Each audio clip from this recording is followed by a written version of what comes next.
The black woman was whipped as a joke until the rich rancher said, "She is my wife." But as the giant cowboy's leather strikes through scorching air, those words shatter Cedar Ridge's cruel laughter like thunder. The crowd had gathered for entertainment, watching the well-dressed stranger who dared speak above her station, certain she'd become another broken example of frontier justice. Her fate seemed sealed in dust and shame. Across the street stands the wealthy cattle baron, his declaration transforming her from victim to protected wife in one impossible moment. Yet neither the woman's mysterious arrival nor the rancher's shocking intervention are what they appear.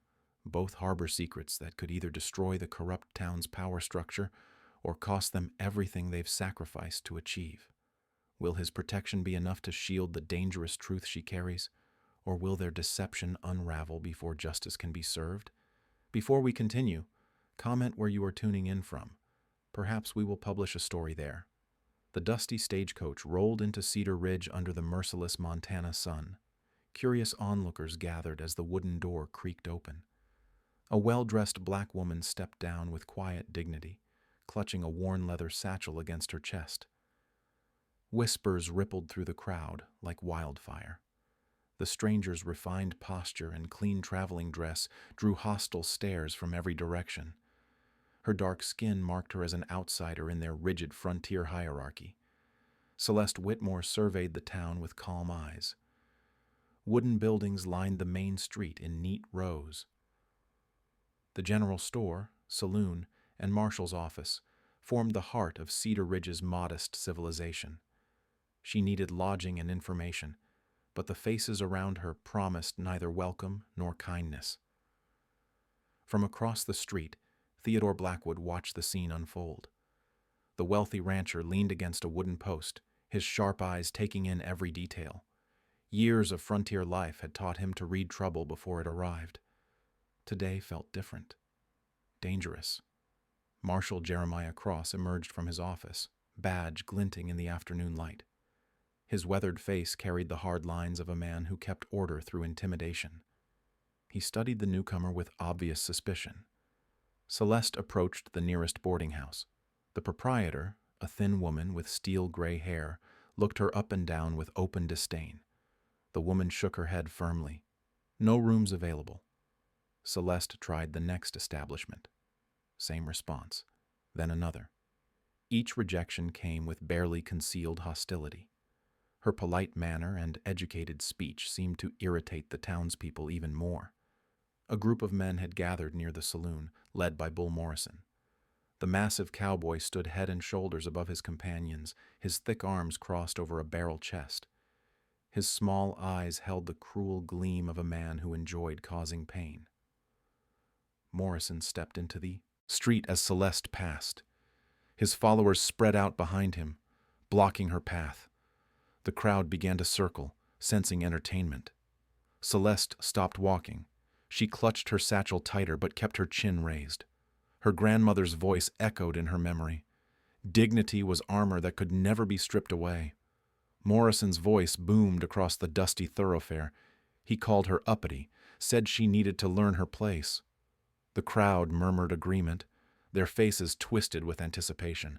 Marshal Cross made no move to intervene. Instead, he folded his arms and watched with interest. His silence gave Morrison all the permission he needed. The big cowboy reached for the coiled whip at his belt. Leather unfurled with a sharp crack that made the crowd jump back. Morrison grinned, revealing yellowed teeth. He announced his intention to teach the stranger some frontier manners. Celeste's heart pounded, but she refused to show fear. She had traveled too far and risked too much to cower now. Her mission demanded courage, even in the face of overwhelming odds. The crowd pressed closer, hungry for spectacle. Children peered between adult legs while their parents watched with vacant eyes. This was frontier justice, crude and final. Martha Prescott stood among the onlookers, her hands twisted in her apron. The widow served as the town's moral compass, but even she remained silent. Social order mattered more than individual suffering. Morrison raised the whip high above his head. Sunlight caught the braided leather as it arced through the air. The crowd held its breath, waiting for the crack of punishment. Theodore Blackwood pushed through the circle of spectators. His presence commanded immediate attention. As the territory's most successful rancher, his word carried weight that even Marshall Cross couldn't ignore. Blackwood's voice cut through the tension like a blade. Clear and authoritative, his words struck the crowd with stunning force. He declared the woman his wife. Silence fell over Cedar Ridge like a heavy blanket. Morrison's whip froze mid-swing, confusion replacing cruelty on his broad face. The crowd exchanged shocked glances, unsure how to process this impossible revelation. Celeste felt the shift in power but showed no surprise. She had learned to adapt quickly during her years as a teacher. Survival often depended on reading situations faster than opponents could change them. Marshall Cross stepped forward, his suspicious nature overriding his respect for Blackwood's wealth. He demanded proof of the marriage. His tone suggested disbelief mixed with calculation. Blackwood met the marshal's stare without flinching. He explained that the ceremony had taken place back east. Private affair, family business. His calm confidence made questioning him seem almost foolish. The crowd began to whisper among themselves. Interracial marriage existed in legal gray areas, but Blackwood's fortune made him nearly untouchable. Cross couldn't arrest him without solid evidence of wrongdoing. Morrison slowly lowered his whip, uncertainty replacing his earlier swagger. He had expected easy sport, not complicated politics.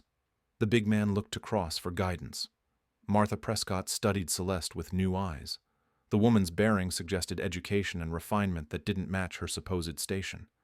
Questions multiplied in the widow's mind like spring weeds. Blackwood extended his arm to Celeste with practiced gallantry. She accepted his offer of protection, playing her part in their spontaneous performance. Together, they presented a united front against the hostile crowd. Cross promised this matter wasn't finished. His words carried implied threats about investigations and consequences. He would dig deeper into their story. Truth had a way of surfacing in small towns. The crowd began to disperse, disappointed by the anticlimactic ending. They had come for entertainment but received only confusion. Bull Morrison coiled his unused whip, frustration written across his scarred features. As Blackwood led Celeste toward his waiting horse, she felt the weight of watching eyes. The immediate danger had passed, but greater challenges lay ahead. Her real work in Cedar Ridge was just beginning. The ride to Blackwood Ranch passed in tense silence. Theodore guided his horse along the winding trail while Celeste sat behind him, maintaining perfect posture despite the awkward arrangement. Neither spoke until the ranch house came into view. The sprawling structure commanded respect with its solid timber construction and wraparound porch. Corrals stretched in every direction, filled with prime cattle that represented Blackwood's considerable wealth. This was the domain of Montana Territory's most successful rancher. Theodore helped Celeste dismount, then led her inside without ceremony. The main room featured sturdy furniture and practical decorations. Nothing fancy, but everything built to last. A stone fireplace dominated one wall, cold now in the summer heat. Once the door closed behind them, the careful facade dropped away. Theodore poured himself whiskey from a crystal decanter. Celeste set down her worn satchel and studied her unlikely savior with sharp eyes. She thanked him for the intervention. Her voice carried educated refinement that had so angered the townspeople. Theodore nodded, then asked the obvious question: what brought a woman like her to Cedar Ridge?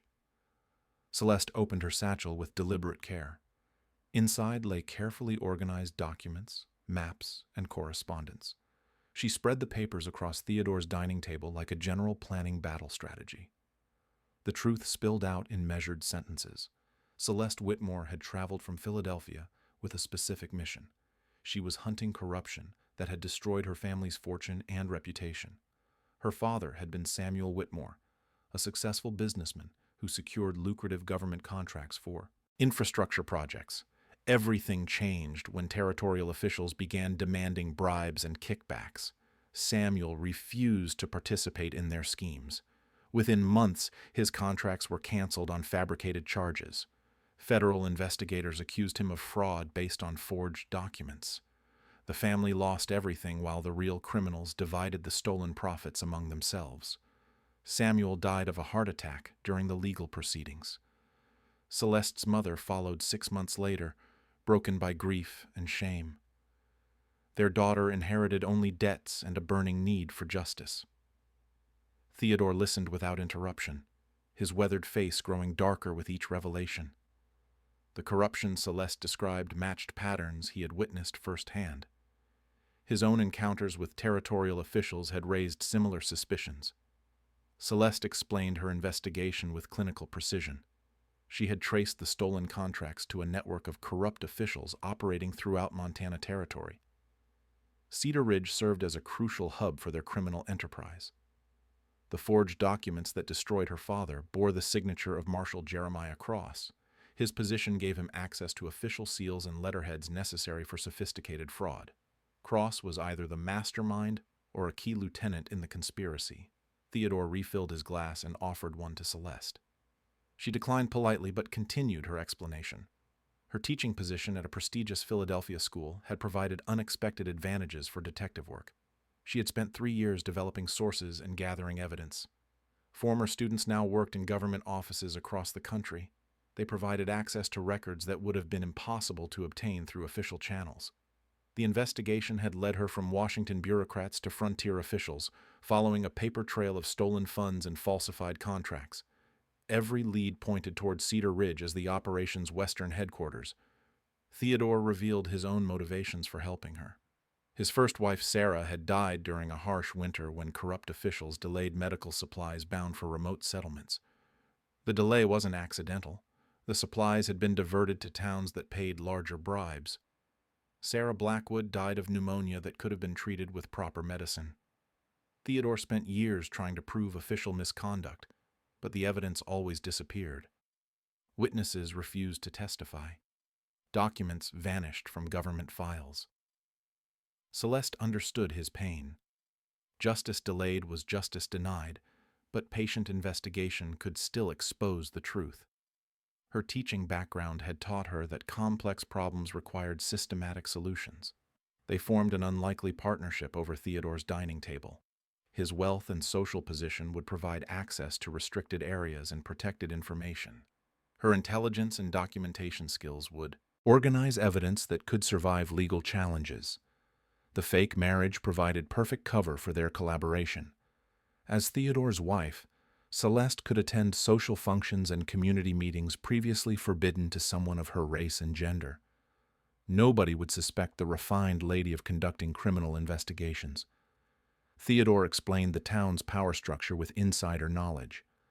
Marshal Cross controlled law enforcement through intimidation and selective prosecution.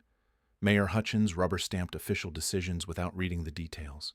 Judge Morrison, Bull's father, ensured favorable legal outcomes for the right price. Celeste absorbed every detail, her mind already formulating strategy.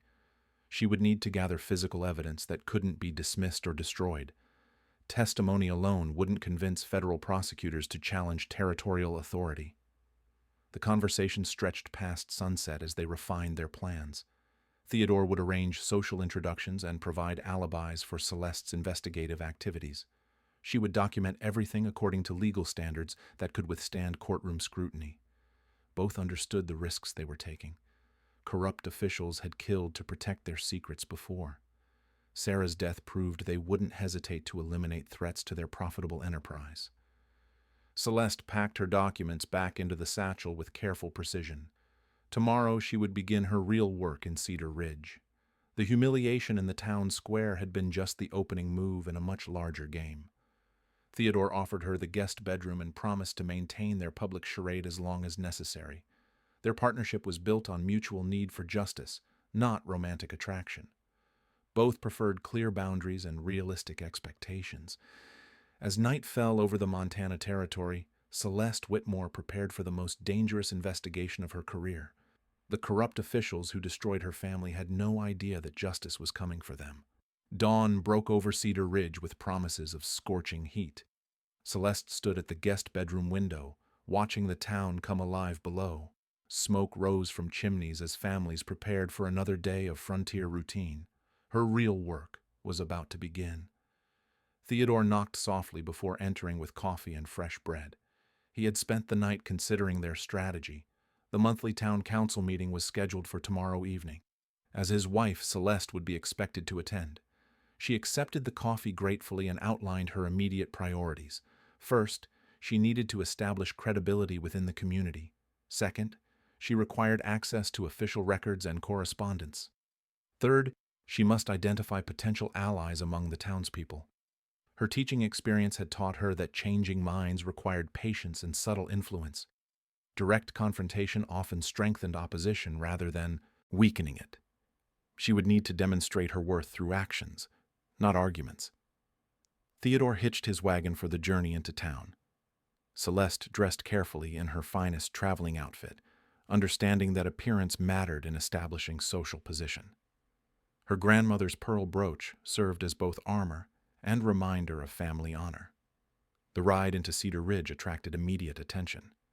Word of yesterday's dramatic rescue had spread throughout the community overnight. Curious faces peered from windows and doorways as the unlikely couple passed by.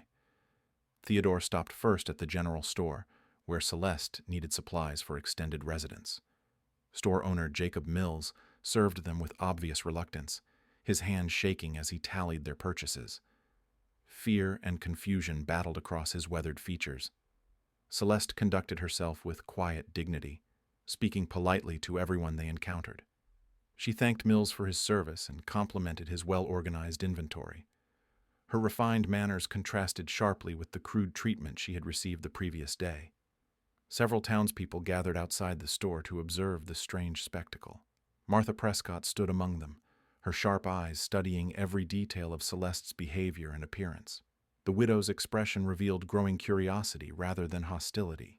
At the bank, Celeste waited patiently while Theodore conducted business with President Harrison Wells.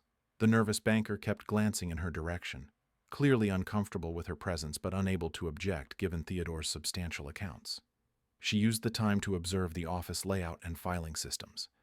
Bank records would contain crucial evidence of irregular transactions and suspicious transfers. Wells maintained meticulous documentation that could prove invaluable to her investigation. Their next stop brought them to the post office, where Celeste needed to establish mail delivery to the ranch. Postmaster Henry Clark processed her request with professional efficiency, though his hands trembled slightly while handling the paperwork. Celeste noticed several official envelopes bearing territorial seals scattered across Clark's desk. Government correspondence flowed regularly through Cedar Ridge, suggesting significant administrative activity for such a small community. The volume seemed excessive for normal territorial business. Theodore introduced her to various business owners and community leaders throughout the morning. Each encounter followed a similar pattern of initial shock, followed by cautious politeness driven by respect for Theodore's wealth and influence. Dr. Elizabeth Hartwell proved to be an unexpected ally. The territory's only female physician had faced her own struggles against prejudice and discrimination. She welcomed Celeste with genuine warmth, suggesting they might have much in common. During their brief conversation, Dr. Hartwell mentioned suspicious patterns in medical supply deliveries. Shipments often arrived late or contained inferior products despite premium pricing. She suspected corruption, but lacked evidence to support formal complaints. Celeste filed this information carefully in her memory. Medical supply fraud had been one of the schemes that ultimately killed Theodore's first wife. The pattern suggested ongoing criminal activity that affected the entire territory. At the schoolhouse, they met Thomas Burke, the current teacher who struggled with overcrowded classes and inadequate resources. His obvious dedication to education impressed Celeste, reminding her of her own passion for teaching. Burke mentioned that territorial education officials rarely visited Cedar Ridge despite receiving substantial funding for local programs. The money disappeared into administrative overhead while students lacked basic supplies and proper facilities. Celeste offered to volunteer as an assistant teacher, drawing on her Philadelphia experience to help with the older students. Burke accepted eagerly, desperate for qualified help with his overwhelming responsibilities. Their final stop brought them to the church, where Reverend Samuel Morrison greeted them with Christian charity that barely concealed his personal discomfort. The Reverend was Bull Morrison's uncle, a connection that explained much about the town's tolerance for brutality. Church records contained birth certificates, marriage licenses, and death certificates that could reveal important patterns. Celeste made mental notes about accessing these documents through legitimate volunteer activities. As they prepared to leave town, Marshal Cross intercepted their wagon near the city limits. His suspicious nature demanded further investigation of their supposed marriage. He asked pointed questions about their courtship and wedding ceremony. Theodore answered smoothly, providing details about their fictional romance that sounded convincing under pressure. Celeste supported his story with appropriate feminine responses, playing the devoted wife with practiced skill. Cross pressed harder, demanding specific information about dates, locations, and witnesses. His interrogation techniques suggested law enforcement training, but also revealed knowledge that seemed oddly specific about Eastern marriage customs and legal requirements. Celeste noticed that Cross asked particular questions about her family background and Philadelphia connections. His interest appeared more personal than professional, as if he possessed prior knowledge of her circumstances. The marshal finally allowed them to continue, but promised continued scrutiny of their relationship. His parting words carried implied threats about the consequences of deception and fraud in his territory. During the ride back to the ranch, Theodore and Celeste discussed their observations. Cross's behavior suggested he might recognize her from previous encounters or correspondence. The investigation had taken a dangerous turn before it properly began. Celeste remained determined to continue despite the increased risks. Her family's honor demanded justice, regardless of personal consequences. The corruption that destroyed the Whitmore name would finally face accountability. 3 weeks into her investigation, Celeste had established herself as Cedar Ridge's most controversial resident. Her position as Theodore's wife opened doors that would have remained permanently closed to a woman of her background. She used every opportunity to gather intelligence. The town council meetings proved invaluable for understanding local power dynamics. Celeste sat quietly beside Theodore, listening to discussions about land acquisitions, federal contracts, and territorial appropriations. The amounts mentioned far exceeded what a community of Cedar Ridge's size should have received. Mayor Hutchins rubber-stamped every proposal without reading the details.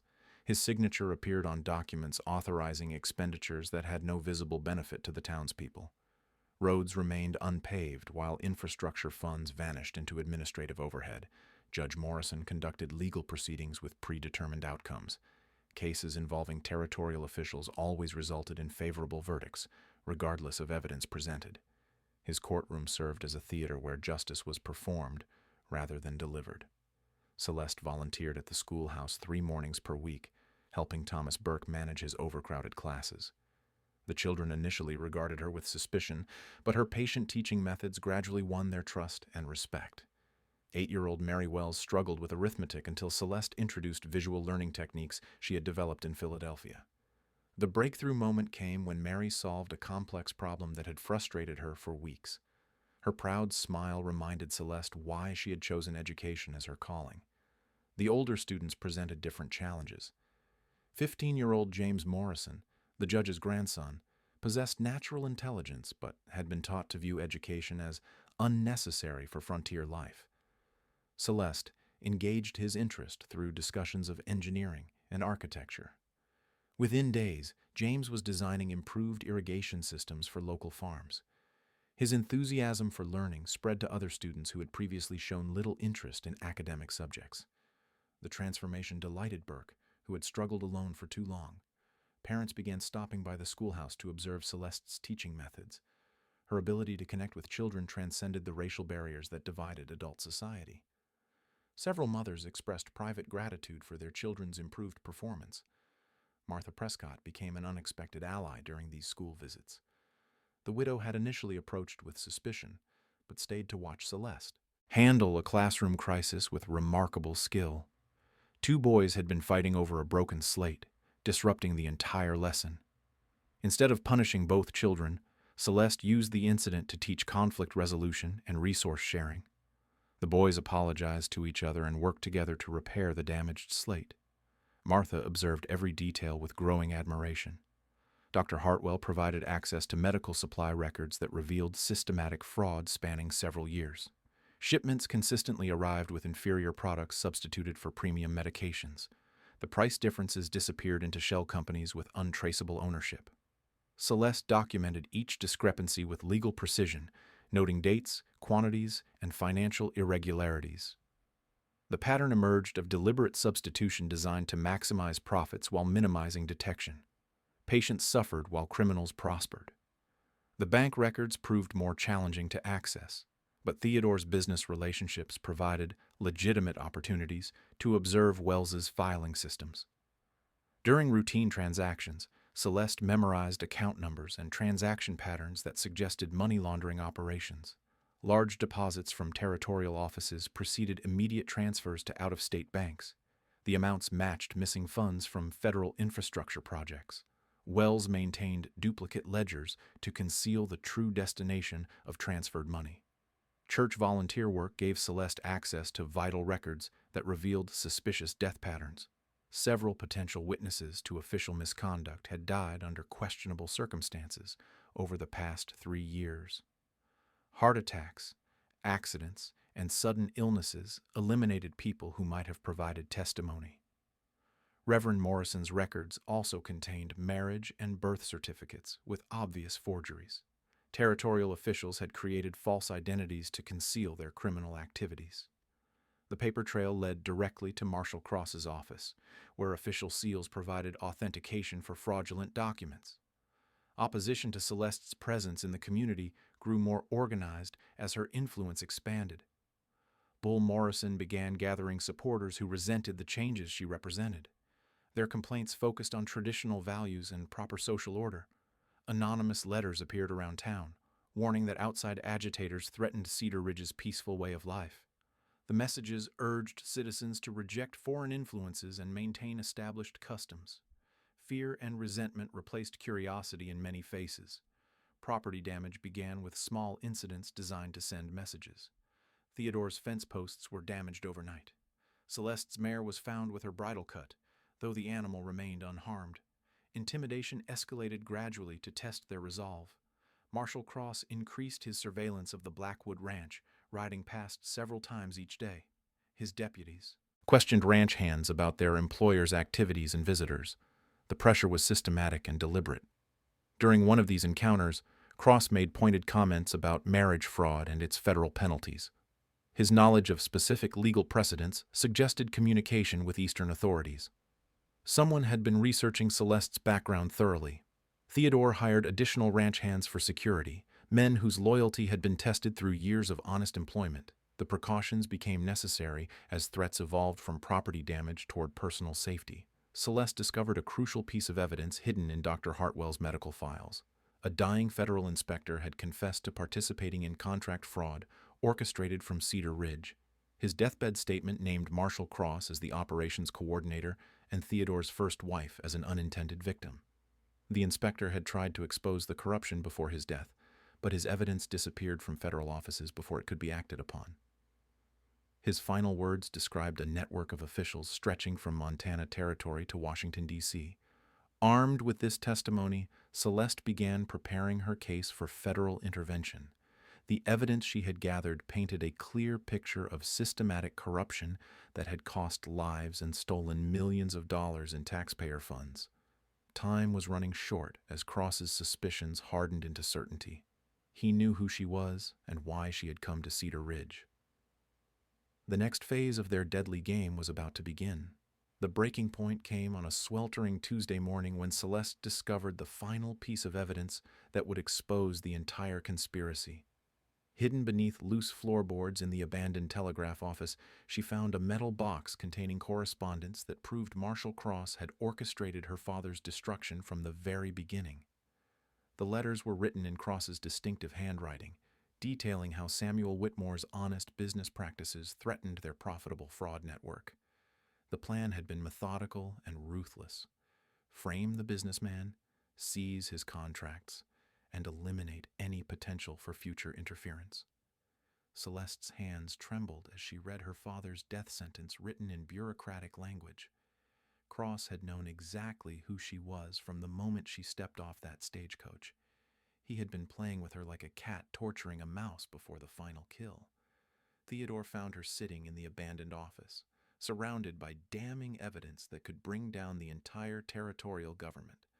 His face darkened as she explained what the documents revealed. Cross hadn't just murdered Sarah through negligence. He had deliberately caused her death to punish Theodore for asking too many questions. They rushed back to the ranch to secure the evidence before Cross realized his hiding place had been discovered. But as they approached the main house, smoke billowed from the direction of the barn. Orange flames licked at the wooden structure, while Theodore's prize horses screamed in terror. Bull Morrison and 3 other men emerged from behind the burning building, their faces gleaming with satisfaction.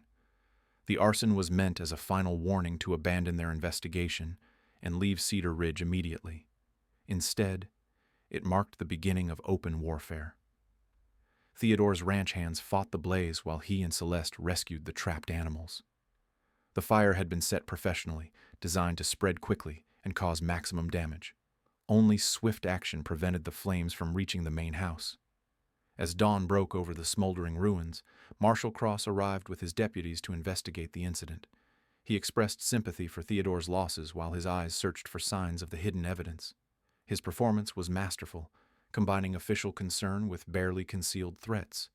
Cross announced his intention to conduct a thorough investigation of the fire and the Blackwood marriage. He had received reports of suspicious activity that required federal attention. His deputies would be stationed permanently on the ranch to ensure everyone's safety. The surveillance made continued evidence gathering impossible, but Celeste had already documented everything necessary to build an airtight legal case. Her teaching background had taught her to prepare thoroughly before presenting complex information to skeptical audiences. Dr. Hartwell provided the final crucial element when she revealed that her late husband had been the federal inspector who tried to expose Cross's network. His medical records contained detailed notes about corruption he had witnessed, preserved in coded language that only another physician could interpret. The doctor had spent 3 years translating her husband's notes into plain English, driven by the same need for justice that motivated Celeste. Together, they possessed testimony and documentation that could withstand any legal challenge Cross might mount. Martha Prescott emerged as an unexpected leader among townspeople who had grown disgusted with official corruption. The widow organized secret meetings where citizens shared stories of extortion, fraud, and intimidation they had endured for years. Thomas Burke contributed evidence of education funds that never reached the school. Postmaster Clark provided records of suspicious correspondence between local and federal officials. Even President Wells reluctantly admitted that his bank had been forced to facilitate money laundering operations. The community was finally ready to stand against the criminals who had terrorized them for years. But they needed federal intervention to succeed against Cross's network of corrupt officials and violent enforcers. Theodore sent coded messages to his contacts in Denver, requesting immediate assistance from honest federal marshals. The replies confirmed that investigations were already underway, based on evidence from other territories where similar fraud patterns had been detected. Cross sensed the net closing around his operation and decided to eliminate the primary threats before federal authorities could arrive. He fabricated arrest warrants charging Celeste with marriage fraud and Theodore with harboring a fugitive from Eastern justice. The charges were obviously false, but Cross controlled the local legal system completely. Judge Morrison would rubber stamp any conviction Cross desired, regardless of evidence presented in Theodore's defense. They had perhaps hours before armed deputies arrived with arrest warrants. Celeste made the decision that would define everything that followed. She would present her evidence at a public town meeting before Cross could silence her permanently. The entire community needed to hear the truth about the corruption that had poisoned their home. Theodore argued against the plan, knowing Cross would never allow such a meeting to proceed peacefully. But Celeste understood that hiding would only delay the inevitable confrontation. Their only chance lay in forcing the truth into the open where everyone could witness it. Dr. Hartwell and Martha Prescott spread word throughout Cedar Ridge that Mrs. Blackwood would address serious community concerns at the town hall that evening. The announcement sparked intense speculation about what revelations might emerge. Cross learned about the planned meeting within hours and began organizing his response.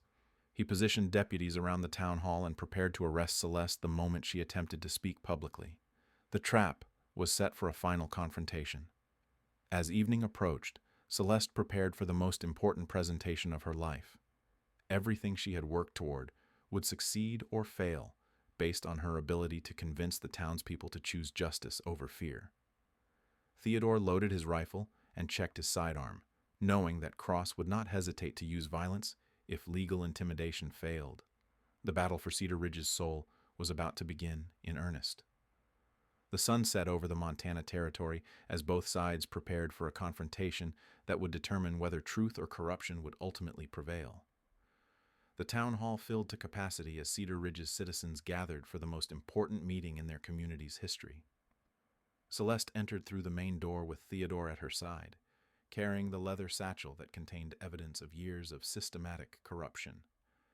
Every eye in the room followed their progress toward the speaker's platform. Marshal Cross positioned himself near the front with 3 armed deputies, their hands resting casually on their holstered weapons. His confident smile suggested a man who held all the winning cards in a rigged game. Judge Morrison sat in the front row, ready to provide legal justification for whatever actions Cross deemed necessary. Martha Prescott had organized the townspeople into a show of solidarity that surprised even Celeste. Dr. Hartwell sat prominently in the second row, lending medical authority to the proceedings. Thomas Burke brought several of his older students, understanding that they deserved to witness democracy in action.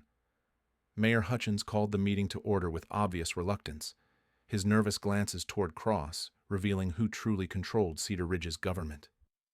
The mayor's weak voice barely carried to the back of the packed hall as he introduced the evening's speaker. Celeste rose from her chair with the same quiet dignity she had maintained since arriving in Montana Territory. Her teaching experience had prepared her for hostile audiences, but tonight's stakes exceeded anything she had faced in Philadelphia classrooms. Lives depended on her ability to present complex evidence in terms that ordinary citizens could understand and act upon. She began with her father's story, painting Samuel Whitmore as an honest businessman who refused to participate in territorial corruption. The audience listened with growing attention as she described how federal contracts were stolen through forged documents and false accusations. Cross interrupted with objections about unsubstantiated allegations and federal jurisdiction.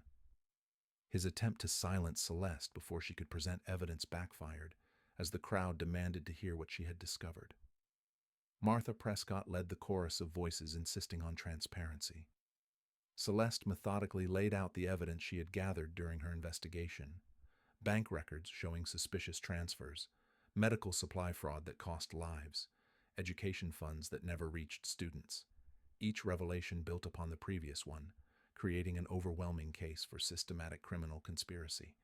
The crowd's mood shifted from curiosity to outrage as the scope of the fraud became clear. Parents realized their children's education had been stolen. Patients understood why medical care remained inadequate despite federal funding. Ranchers connected their struggles to deliberate sabotage of infrastructure improvements. Dr. Hartwell stood to corroborate Celeste's testimony with her late husband's medical records. The federal inspector's dying confession named Cross as the operation's mastermind and detailed how witnesses were eliminated through staged accidents and poisoning. Cross drew his weapon and ordered his deputies to arrest both women for disturbing the peace and making false accusations against federal officials. But Theodore and several ranch hands had positioned themselves strategically throughout the hall. The marshal's numerical advantage evaporated as honest citizens chose sides. Bull Morrison surprised everyone by refusing Cross's order to disperse the crowd. The big man had listened to every word of Celeste's presentation, finally understanding how corruption had poisoned his community. His father's legal corruption had made him an unwitting accomplice to injustice. Judge Morrison attempted to declare the meeting illegal and order everyone to disperse immediately. Martha Prescott stood and challenged his authority, demanding to know how much territorial money had found its way into his personal accounts. Other voices joined her questions about judicial misconduct. The sound of approaching horses interrupted the confrontation as federal marshals surrounded the town hall. Theodore's messages to Denver had reached honest officials who had been investigating territorial corruption from multiple angles. Cross's network was finally facing justice from authorities beyond his influence. Marshal Cross made a desperate attempt to escape through the back exit, but found his path blocked by federal agents who had been watching the building since afternoon. His years of criminal activity ended with handcuffs and formal charges of fraud, conspiracy, and murder. The federal marshals arrested Judge Morrison, Mayor Hutchins, and Bank President Wells based on evidence Celeste had documented during her investigation. The entire corrupt leadership structure collapsed within hours as honest law enforcement finally reached Cedar Ridge. Over the following weeks, the full scope of the conspiracy emerged through federal investigations.